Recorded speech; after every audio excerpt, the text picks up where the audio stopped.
राखी हे अजून दिवाळी केव्हाचीच होती. अजून कन्याल काम काढलं. ओय अरे तर चिमणीचं घरट आहे.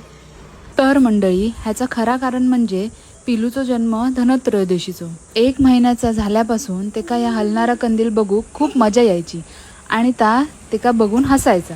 म्हणून आम्ही त्या कंदील तसाच ठेवलं. बघता बघता त्याच्यात चिमणीन घरटा बांधल्यान आणि ही बघा तिची पिल्ला. मस्त अशी तिची 2 पिल्ला होती आणि ह्यात चिमणी तेका उडाक शिकवता. शेवटी आई ती आईच असता. किती माया किती प्रेम ता बघा. चिव चिमणे अगं चिमणे काय रे चिमणे हा बघ आणलाय मोठ्याचा दाना. बघू बघू बघू आहा छान आहे बाबा पण ठेवायचं कुठे.